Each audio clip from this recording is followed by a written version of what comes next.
About 8 years ago, might have been 7, I was listening to today's guest, Mark Divine, on Tom Bilyeu's Inside Quest.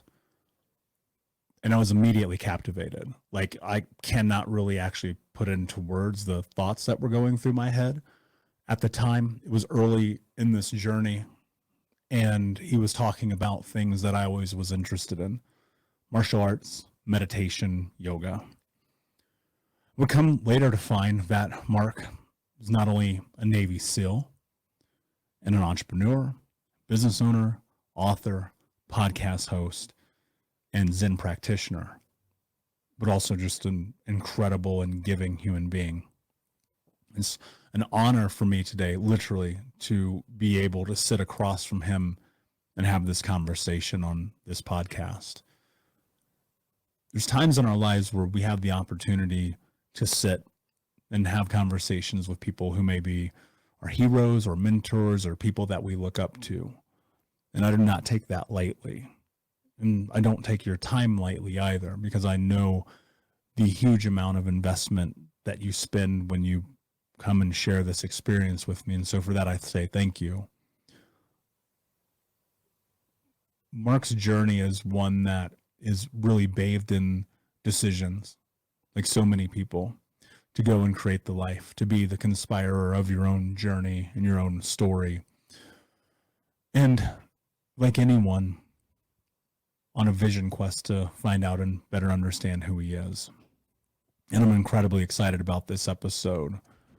Before we get in, I want to read a quote, or a passage, I should say, from his book, Unbeatable Mind, just to kind of lay the context and the groundwork for the expectation of what you're about to step into. Yoga reinforced the notion that daily training and practice was more important than any specific teacher or skill.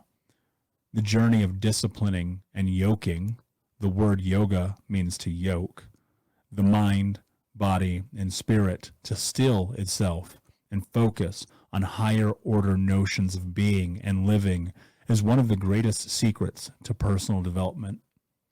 Just as the body will atrophy without constant training, the mind and spirit will not develop and will atrophy without a similar focus. My friends, I'm very excited to be with you today to share this incredible conversation with Mark Divine. And without further ado, let's get into the show. Hey, what's up, Broken Nation? Hope that you're doing well wherever you are in the world today. I'm very excited to be back with you with another episode with my guest, Navy SEAL Mark Divine. Mark, my friend, how are you? I'm awesome, Michael. Good to see you. Thanks for you as having me. Well. Of course, it's an absolute honor. I'm so excited to have you here today. I'm going to start the episode with a quote. The mass of men lead lives of quiet desperation. What is called resignation is confirmed desperation. From the desperate city, you go into the desperate country, and you have to console yourself with the bravery of minks and muskrats. A stereotype but unconscious despair is concealed even under what are called the games and amusements of mankind. There is no play in them, for this comes after work, but it is a characteristic of wisdom not to do desperate things. Awesome. What does that mean to you? Oh, man. Well, it means when the mass of people, which is, pretty much everybody until they decide otherwise, live by the story that they've been taught is the story of their, culture or the norm, right? Normalization of a life to fit within their constraints, which are a construct. Right? And so, unfortunately, when you live to someone else's construct of reality, you're missing your own reality, your own potential, your own possibilities, your own creative force and energy. And it may seem okay for a while because you can have success if you follow the rules of that construct. And so you can have financial success like you and I talked about on my podcast. You can have, a lot of things that appear to be worthy, like even a great social media following, right? Or the success of the Kardashians. But you may also be living a life of just quiet desperation because your spirit's just crying out for the real, the truth, right? The life of no regrets at a spiritual, holistic level, life force level. Anyways, that's kind of a more drawn, I could have given you a very simple answer, is that live a life of no regrets, right? So you don't have the quiet desperation that you're going to get to the end of your life and, you know, like when they interview people who are on or near their deathbeds, they rarely ever say they want more money, they want more accomplishments, they want more degrees, they want more boats, they want more girlfriends. You know, they always say they regret not spending more time with their family. They regret not following their passion and aligning with their purpose. And they regret not playing more, not reading more, not being more creative, not spending more time in nature. So living a life of quiet desperation is allowing those regrets to build up by not taking control and living the life you're meant to, or that's possible for you. And that's a reality that I think, unfortunately, so many people face. True. And I know... Because this is not easy, right? Yes. What I just described and what you describe in your podcast it's the path less taken, right? Like Robert Frost said, it's the right path, not the left path. The left path is the common, it's the ordinary, it's the habituated path. The right path is the unknown. You know, it's the scary path, but it's the path to freedom. Most people don't take it because it scares the shit out of them. Yeah. I know that you were faced with an interesting decision to make in your youth that I want to get into. There was a sign on a door that called to you, right? There was something about this idea that you could be someone special. Mm-hmm. But that day, the store happened to be closed. That's right. It was a store. And you made it... selling something unique. And you made a decision to go back. Why? You know, it's the same thing that spoke to me as what spoke to you when you stared at yourself in the mirror, 13 years ago and said, no, not this anymore. And I was living, I guess I feel that I'm incredibly fortunate to have had my midlife crisis at 21 years old or 22 years old, because I already experienced that desperation already. I could sense, because I had started a meditation when I went to New York City after graduating Colgate University. I went to New York City and I was following that drumbeat of that cultural norm, to get into the white collar work and become a consultant, and then maybe likely into investment banking or trading, and make a ton of money like my peers were and their fathers and parents, and maybe go back and be run my family business, which had been around for over 100 years and was not an insignificant business. It's 400 employees and had created a lot of wealth for our family, or stability, I should say. And so I was following that dream, but and had I not found meditation where I could sit in quietude and develop the stillness and develop the connection to my spirit, so to speak, that showed me the contrast, right? It created a contrast in my life. It created like this version of Mark over here that felt really whole and calm and clear, and then this version of Mark over here, which was just blindly and without knowing that this whole construct was basically shaped in my mind through my, from my childhood up to that time, blindly following that path. And I felt this discordance, which, is the same discordance as that feeling of quiet desperation, like, holy shit, this doesn't feel like me. I don't like this. It's not comfortable. I don't want to be in a suit and tie every day. I can't stand being inside all the time at an office or, pecking away at a computer. And I started to feel desperate, mainly because I greatly accelerated the experience through meditation of what could be something different, what could be the possibilities, what's real in my life in terms of why I'm on this planet. I wasn't on this planet just to make money. I was on this planet for a very specific purpose. I don't think I would have found that had I not found meditation. So anyways, that contrast caused me to start asking questions, different kinds of questions. And it started out with a negation. Right? And I think we actually find truth through negation by asking what things aren't. Because the true reality of ourselves, we can never actually describe. And so you can only get there through negation. So I asked myself, when I asked who am I, and I found, that I started to say, well, I don't feel like I'm a CPA, even though I've got a CPA. I don't feel, or heading toward that. I don't feel like I should be a business guy, even though I'm in business. It just didn't feel like me. So I kind of started checking off the things that I wasn't through negation. And that left, me to ask the question, well, what am I? Who am I if I'm not that? And I didn't have an answer. So I just kept meditating on it, kept meditating, hopeful that an answer would come. And that's when I saw that sign in the window when I was walking home one day. And the store was selling hope, was selling dreams. It was a Navy recruiting office. And the poster was a picture of Navy SEALs. It didn't say Navy SEALs. It didn't say like U.S. Navy SEALs, be someone special on the bottom. It said be someone special. And then it just had pictures. And I had heard of the SEALs, but I really didn't know what they were. And I certainly wasn't looking to be in the military. I was just looking for something, for some identity besides what I was experiencing. And I remember just standing transfixed, going like, holy shit, that's it. That's what, my voice has been, my inner spiritual voice had been trying to whisper to me that not only is that not it, that Mr. Mark Divine CPA chasing after money and this life of, growing quiet desperation, but you're meant to be a warrior. And I didn't really quite grasp that until I saw those pictures, and it just spoke to me. I was like, that's what I am. That's what I'm meant to be. That's what I'm meant to do. Mind you, I didn't say I'm meant to be a Navy SEAL. I just said I'm meant to be a warrior.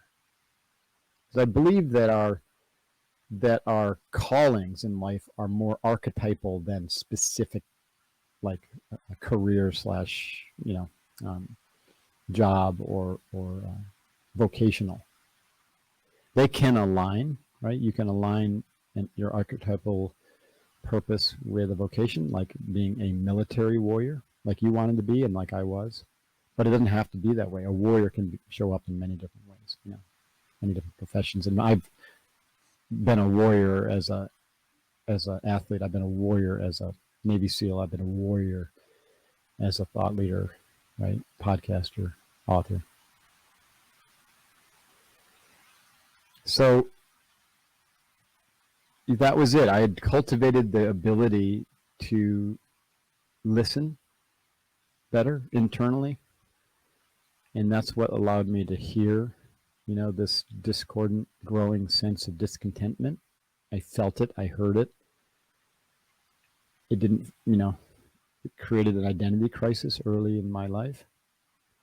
And then I believe that when you start asking better questions and you start aligning with that spiritual drive or inner, true essential nature of ourselves, then the universe starts to kind of organize itself along those lines, right? Because you're repatterning your mind, and the mind is going to show you what it needs in the world. And that's why I was shown that poster.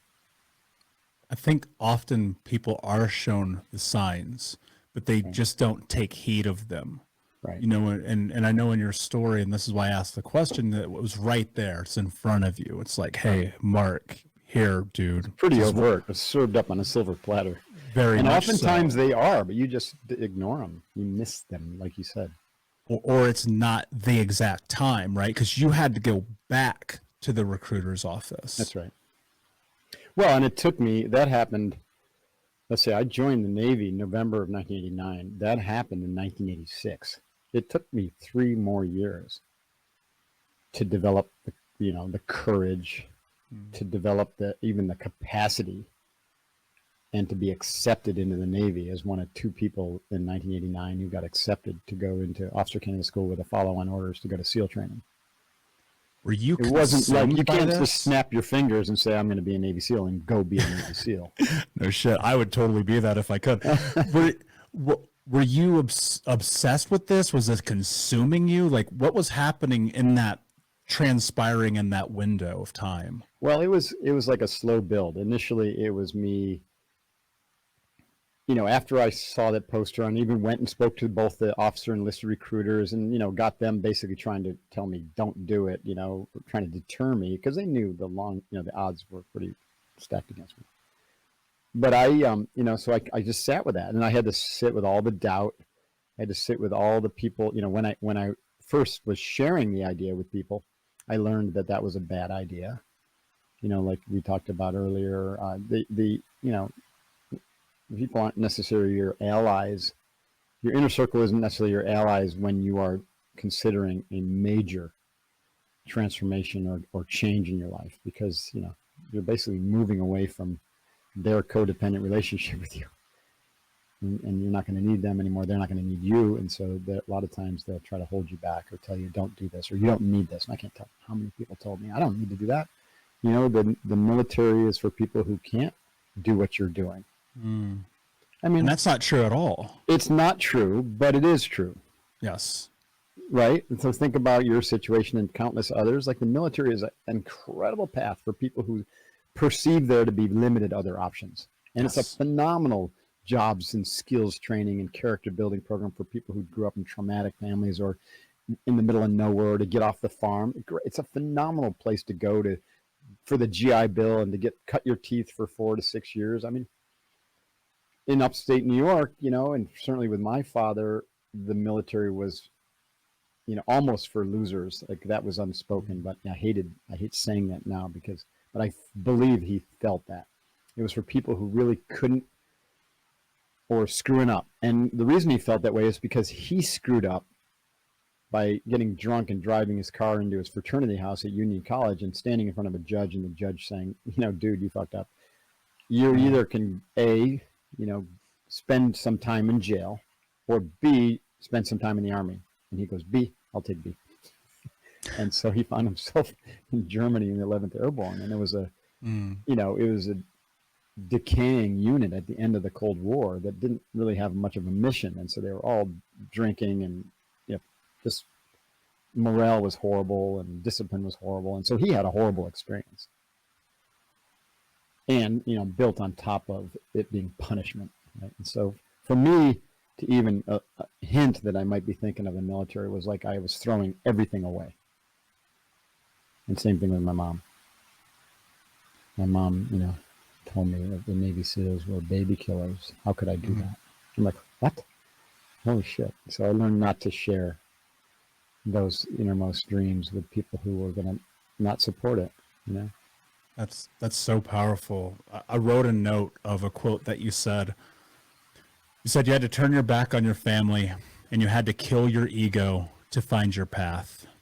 Mm-hmm. And I've, by the way, since I would rephrase that. Sure. I don't think you can kill the ego, but you got to kill the story that got you where you are, which is an aspect of your personality, right? It's the construct, which I love that term. It's a construct of your mind that turns into a series of mental models and beliefs and identities that you hang on to as if that's you. And this is why, the desperation is so hard to move away from, because you're trapped in that identity. And so people just stay with it and live a life of regret, or regrets plural, or gratefully, they hit the midlife crisis, or they have the huge, health issue or something, and they suddenly hit the wall and are forced to change. And that's actually a blessing in disguise. So meditation and self-inquiry is a way to avoid all that pain and suffering, and to do a deliberative process of deconstructing those mental models and belief systems and habituated patterns and conditioning that got you where you are, which isn't working. And then you recognize that you have the power to create something entirely new and to reconstruct a new identity with whole new belief systems, mental models, and patterns that you deliberately condition through habituation.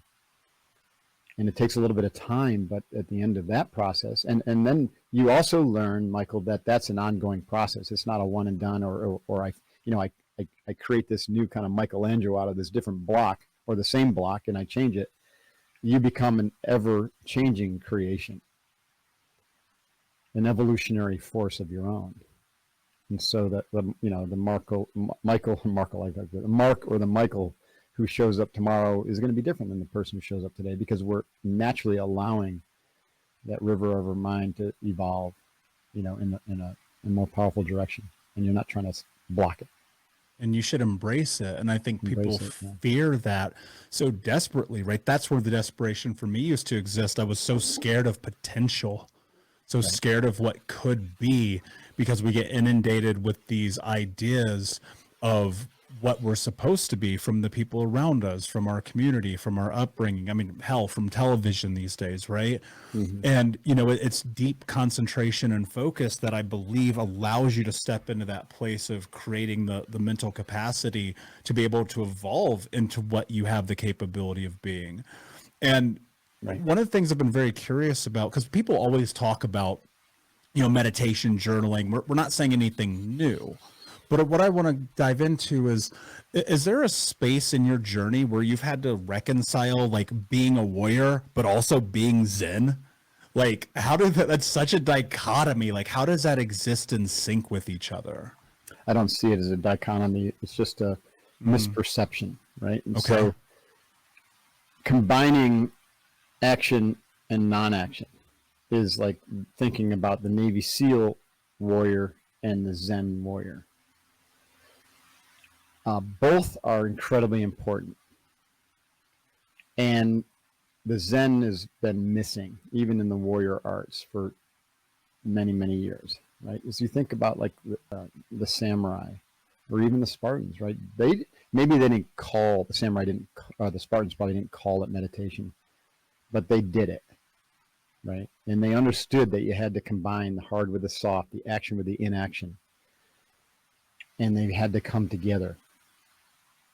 And I've used in my training with my clients at Unbeatable Mind this idea of an infinity loop.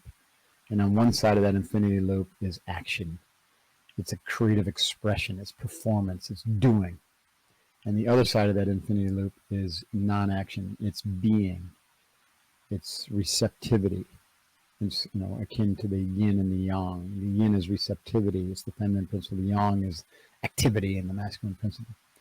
And if you were to fold, well, let me stop there.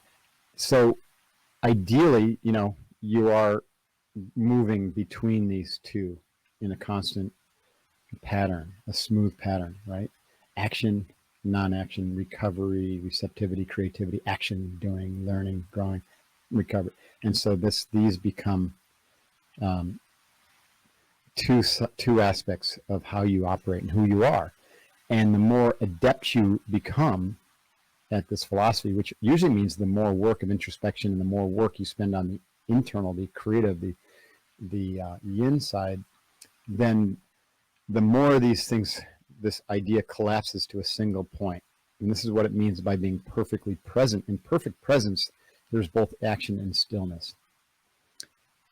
And you're not living from memory or imagination. You're just here, and your actions and thoughts and words become aligned in total integrity, and they're spontaneous. The Japanese warriors have a word for that called shibumi, effortless perfection. And that's what I strive for. Ironically, if you take that infinity loop and you collapse it on itself, it becomes the yin-yang symbol. And the yin-yang symbol, you see often in one version of it, you see a black dot in the white side of it and a white dot in the black side, or oftentimes just a dot in the middle. And that is akin to what I was talking about, where ultimately there's action in inaction and inaction in action. I know it's hard to say that, but they coexist and they co-arise. And I call that simultaneity. I was literally about to ask you if there's equilibrium in this experience. It takes time to train that, but ultimately it's equilibrium, it's in balance. It's not experienced that way in the time-space continuum, because action and doing always takes longer than being, which is spontaneous. Like, for instance, taking our examples, we made our decision to change our lives in a single moment, that then took years to play out, right? And so in the field of potential, in the yin field, all potential lies. And one thought, one powerful thought, or one decision, one choice, one intention can change everything in the field of action. But you can't, without an extraordinarily powerful mind, you can't change everything right now with the snap of a finger. It takes time to play out because you have a lot of inertia, a lot of buildup of energy, past energy and momentum with things from choices you made years ago and the way you were thinking years ago. But you'll never change if you don't make that choice. So you make the choice and then you start changing things. And if you start getting really, really clear, you recognize, oh, the choice, the master choice is to change, to transform in the direction, right? If that direction is the right direction because it's aligned with your purpose, your archetypal purpose, and you're very clear upon how you're going to fulfill that purpose, that would be in my world, my mission, then you can start getting really clear about what actions and behaviors can I change right now to deconstruct and move away quickly from the way I was living to where I want to go. And you can take like 5 powerful actions a day, and within a year, you can transform everything in your life. But that's unusual level of thinking, right? Yeah. It's not impossible. It's great. And in fact, today it's more possible than ever before because of all the information that's out there, all the podcasts, all the mentors, all the great books, everything that like you relied on. I didn't have any of that. I had Napoleon Hill's Think and Grow Rich, right? And I had Jim Rohn's book and then Tony Robbins, right? So which he helped me literally just become more positive and understand how important it is to be positive and not negative, right? Yeah. And that's kind of the direction I actually want to go. It's so funny you say that. When I wrote my first book, I started it with a very strong sentence because I wanted it to resonate with people. Child abuse is war. Yeah. But we live in war all the time. Like there's the literal war, there's wars you've been in, there are the military wars, there's the war of the mind, there's the war of the experience. Like I think about Sun Tzu often in this. There's the art of war. But you said something I think is really important. You said you have to kind of let go. You have to let your past be what it is to be able to move into who you are. People get trapped, Mark. How do you get untrapped from war? You have to, as a warrior, you learn, and this is an important thing to learn, that fighting the enemy with revenge, right, with wrath, with hate, weakens you. It makes you a worse person. You turn into essentially your own war criminal. And that is not necessary. You can be a warrior with love in your heart. You can be a warrior with forgiveness and acceptance. And you can be a warrior with non-attachment to fighting, with negative energy and just do the job. Just get it done. That's the ultimate warrior. Like the ultimate warrior Navy SEALs is doing it because they serve the country, not because they're playing wrathful, negative energy, vehemently opposed to the individuals they're trying to, destroy. The ultimate warrior has love and respect for his or her enemies. And the ultimate warrior, the trained warrior, is the last one to use violence. This is why, like, if we trained our culture this way, there would be no violence, because you're literally training as a warrior in the way I'm talking about, this holistic sense, evolves the character to the highest level possible, and an enlightened warrior would never use violence unless it was absolutely necessary and there were no other options whatsoever. And then it would use violence discriminately and with forgiveness and love in their heart. Is there a place for the dark side of energy to be a factor in that conversation?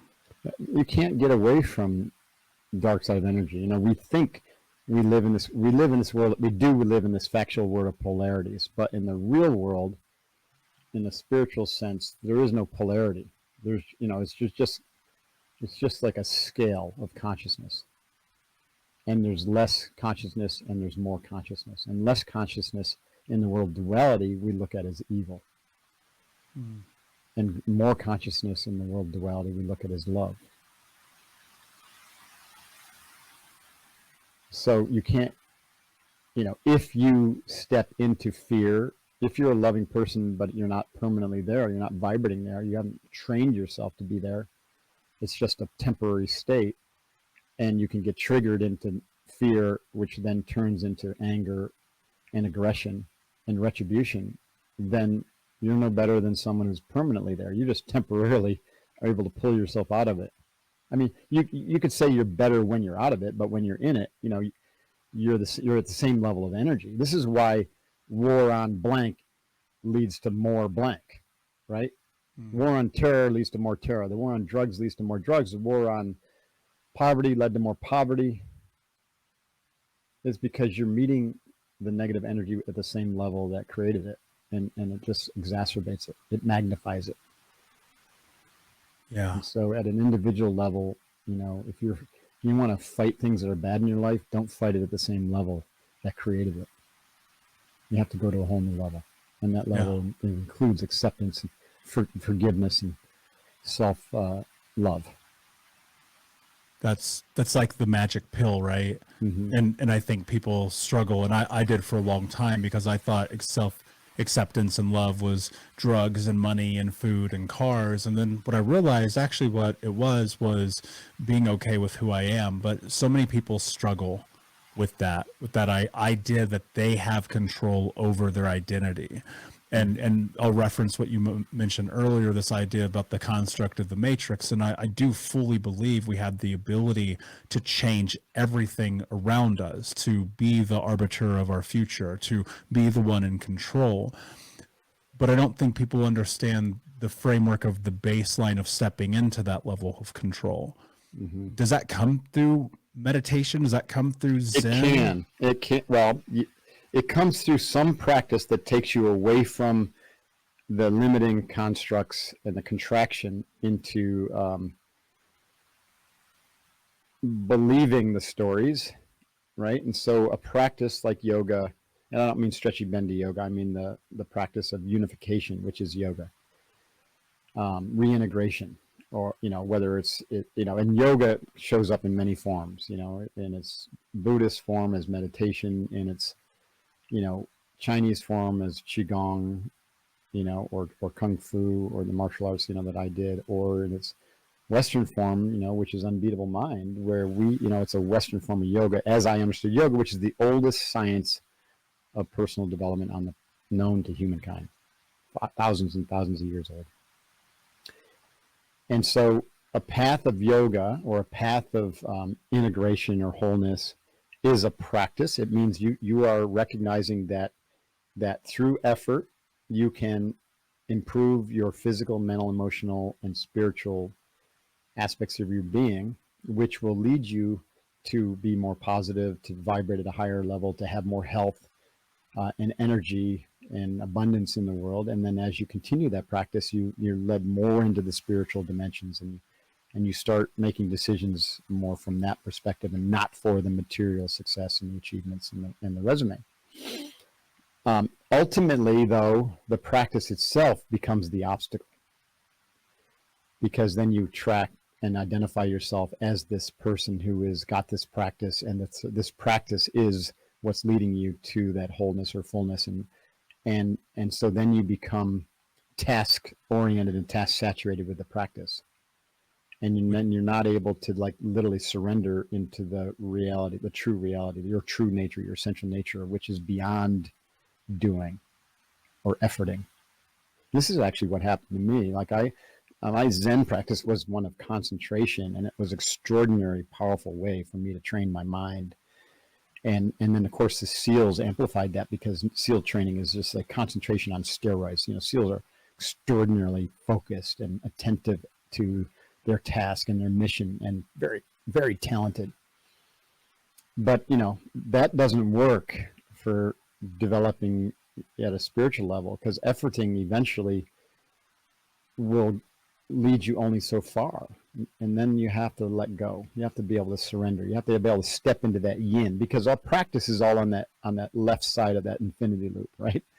It's all on, or the whichever side you saw when I was drawing that loop. It's on the actions, the yang side, and finding total peace, contentment, and presence, or being able to live in this now moment where the where the act of perceiving is everything, and the perceiver and the perceived collapse into the moment. That can only be found through total surrender. I've often thought to myself, perception is reality. Yeah. Well, perceiving is reality. Break that. Perception is, see, there's three aspects to how we show up in the world. There's let me use the term knower. There's the knower, which is you or me. There is the known, which is either knowledge or, this perceived reality or an object, right? And then there's this process, which is the knowing. And my correction there wasn't meant to say you're wrong, but it means you're close to the truth. But the real truth is, what's only real in the moment is the knowing. And the known and the knower are not real in that moment. They're temporary. They are temporary aspects of this time-space continuum we call physical life, that are created and co-created to help us experience that which we are knowing in that moment. Where does this is my philosophy, but I do believe when you investigate deeply on the path of on a spiritual practice, and I don't mean like religion, I mean like true spiritual practice where you're trying to understand the nature of reality and your reality, or what you would call your whole self, or your spiritual self, or whatever. One is inevitably led to this conclusion that the body, is a projection or creation of the mind, and this entire world that exists in time and space is also a projection of the mind, or creation of the mind, and that everything is actually happening in this one timeless, eternal moment, which is not like timeless because it goes on forever, but it's happening in only one moment, this moment, which is beyond time. It's beyond even the understanding of time. Yeah. And that makes me think of a quote that your mentor taught you: one day, one lifetime. Right. And what really that becomes is one moment, one lifetime. But to help a warrior kind of orient the life, the idea was, let's just make it at least a day. Don't construct your life beyond this day. Everything that exists beyond this day is either fantasy if you're untrained, or it's a created future. And you talked about visualization earlier. It's a created future that you decide upon, and then you imagine it, and then you visualize it, and then what that does is it imprints a memory. Because the brain, when you think with your brain, you always are thinking with memory or fantasy. And fantasy is always built upon some sort of imagery or idea that you've seen or heard or read. And so, or constructed out of something maybe that happened in an altered state experience, like a psychedelic journey, So like some of our best sci-fi came from psychedelic journeys, and some of our coolest art and whatnot. And so when we think solely with our brain, meaning when you're merged with your thoughts and you haven't developed this witnessing capacity, which accrues through meditation practice and other types of practices similar, then you're always thinking and acting from memory. In the past sense, that's something that happened to you, and usually that's a memory of some disaster, because we tend to magnify the bad and the negative in our lives over the positive, and so that leads us to have more of that because we remember that and we fixate on it in our memory. Or it's some imagined future which is often unknown to us, and so it becomes either fear or desire. because let's say you look at a billionaire and you're like, wow, I wish I had a yacht like that, but I don't know how I could ever get there. And it's not me, that's him or her. And so, there's this sense that it's not you, which creates this gap, this fear. And so when you practice in the way that I'm talking about, you and this one day, one lifetime principle is that you look at that and say, you know what, none of that exists. What really exists is what's right in front of me right now. And you practice just starting out with just today. What can I do? What if today was my last day on this planet? How can I live this day with no regrets? And and I'm not talking about going into a bacchanalian feast of this, as if the meteor was going to hit the earth. That's a different story, right? Go ahead and drink up a storm, have a good time, because if that's truly the last day, then let's go. Throw out the bang. But I'm talking about is with the expectation that the sun will rise tomorrow. But and especially with a warrior, it's not a guarantee. It's not a guarantee with anybody, for that matter. So what can make today the best day possible, where I'm moving toward fulfilling my life purpose, I'm moving toward bringing more love and light into the world, and I'm going to go to sleep tonight with learning, growing, and no regrets. And wow, what a powerful principle, because you completely construct your life very differently than just being barreled along in survival mode or like kind of like the walking zombie of the average business professional, just going through the motions. I want to step into that gap for a moment. Sure. Because I think that's obviously, as you said, the disconnect. That's where the fear is. That's where all the things that stop you from being able to build and create that thing that you want in your life or believe or envision you can have exists.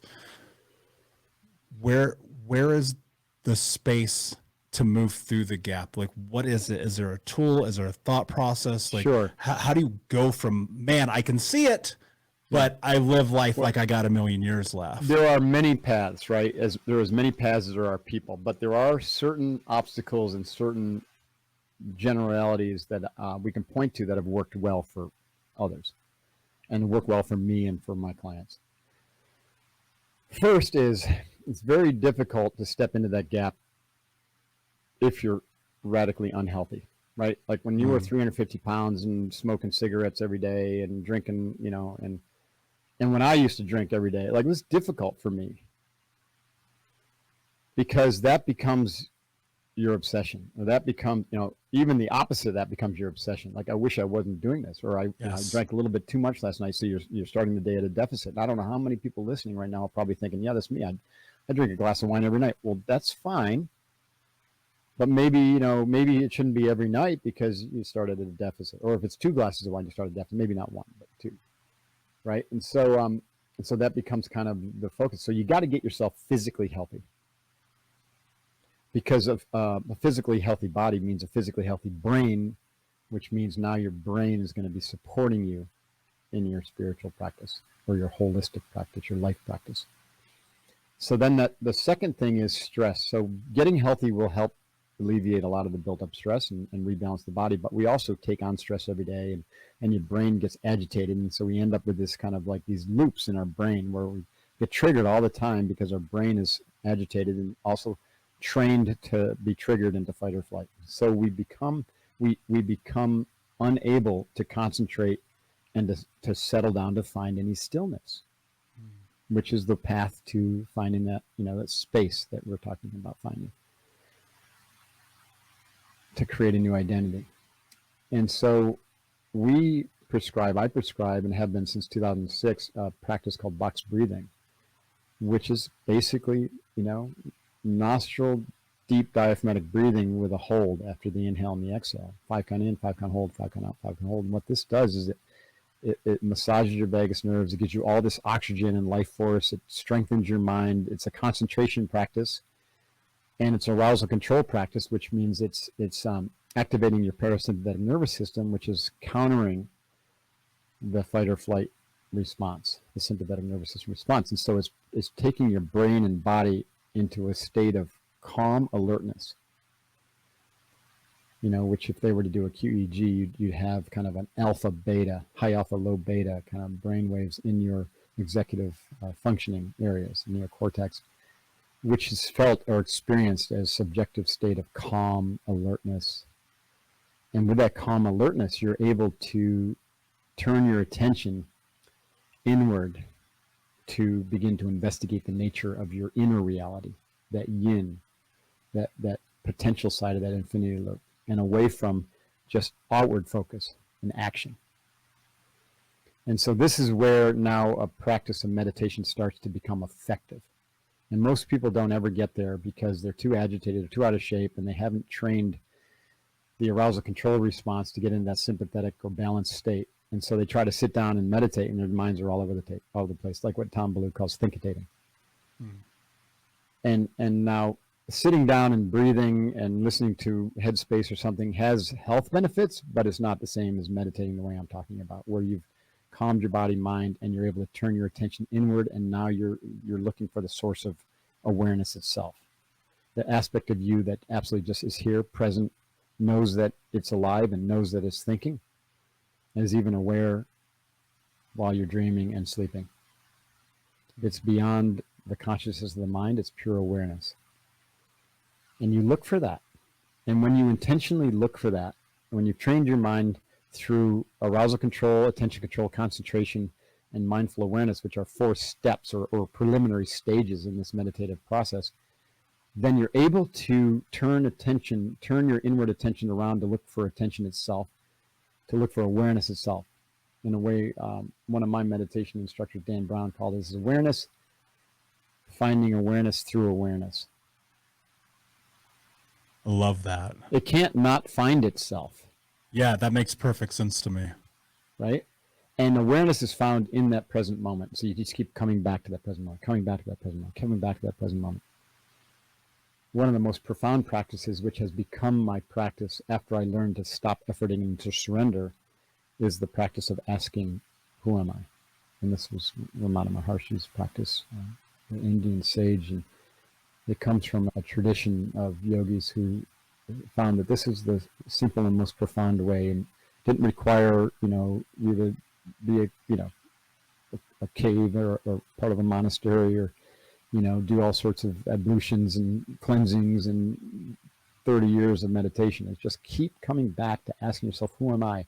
And you find that at the reality level, as you get more and more acute with your awareness, that you're not the identity, first of all, you're not the things that you do or accomplish in your life. Like, I am not the Navy SEAL. I am not the MBA CPA. I'm not the guy doing this podcast or hosting this podcast. That is an aspect of the reality, but it's not my true reality. So move beyond that. No, you go into the internal, the concepts, right? The virtual world. I am not these thoughts. I am not these beliefs. I am not this identity. Okay. And so then you ask, if I'm not that, then who am I? And you keep getting closer and closer to the truth, right? Like, you look around in your awareness and try to find Michael. Like, close your eyes, and everyone's listening. Don't do it if you're driving. Close your eyes and try to find Sally, Mark, John, Bill, Fred. Like, where do you look? Is it in your heart? Is it in your big toe? Is it somewhere in your brain? You're like, no, it's an identity. It's an idea. Okay, so where's that idea? Is it in the left side of my brain, the right side of my brain? Is it in my forehead, or is it in my belly? Oh, the idea is, what is an idea? Right? And I have that idea, then it's gone. Then I have another idea, then it's gone. And I have another idea. And so we find out that we're just a bunch of thought streams that come and go and arise. But what's always present is awareness. And so you say, well, I'm not even those thought streams. And without those thought streams, I still am. Oh, so that's who I am.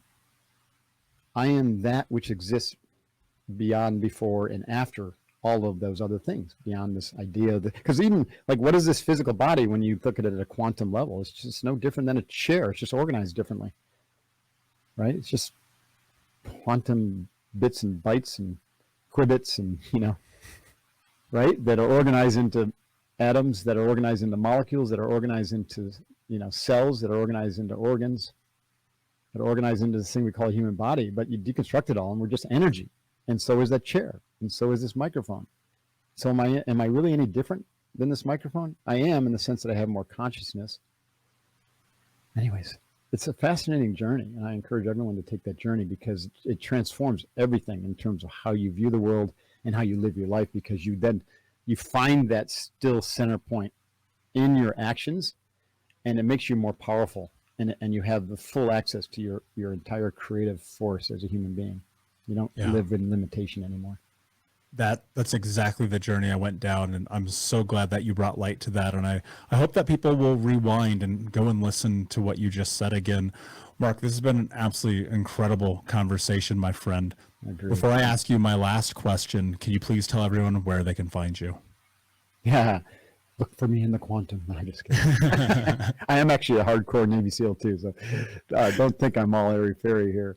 I just fascinated with this stuff. Markdivine.com is my website, and it kind of can point you to the other stuff. If you're interested in our training, Unbeatable Mind, go to unbeatablemind.com. If you are a warrior and you want to challenge yourself in the hardest training in the world, check out sealfit.com. And I'm available, you can find me on Instagram and Facebook at Real Mark Divine, Twitter at Mark Divine, just Mark Divine, stuff like that. Brilliant. Of course, we'll put all my the books links are in on the show Amazon. notes. Easy day to find those. If you're interested in what I'm having to say, then there's two probably places to start with my books. One is called Unbeatable Mind, and that's like my philosophy, a self-published book, kind of like yours, Unbroken, where I talk about my philosophies of life. And I don't really get into the metaphysics like we did here, because I wrote that in 2014 and I've updated it, but I kept it at a practical level, as you know, because you've read that. Yes. But I go into box breathing and concentration and, all the, get people on a path to wholeness. And then the way of the seal is really, so Unbeatable Mind is really more about the yin side of that equation. And the way of the seal is the yang. Like, how do you bring this stuff into kick ass and take names in the real world with practical skills? Thinking like a Navy SEAL and leading like a Navy SEAL. I love it. And I love both of those books, so I do highly recommend. My last question for you, my friend. What does it mean to you to be unbroken? Yeah, I love that. Well, it's similar to what it means to be unbeatable. It's to be whole. If you're whole, you can't be broken. If you're not whole, then it means you're already broken. Or you just haven't, maybe you haven't been deliberately broken, but you just came into this world and you didn't learn how to put the pieces together. Right? So to be unbroken means to be whole. What does to be whole means? You have to find that out for yourself. It's going to be different for everybody. I love it. Thank you so much for being here, my friend. Unbroken Nation, thank you so much for listening. Please like, subscribe, comment, tell a friend. And until next time, my friends, be unbroken. I'll see ya.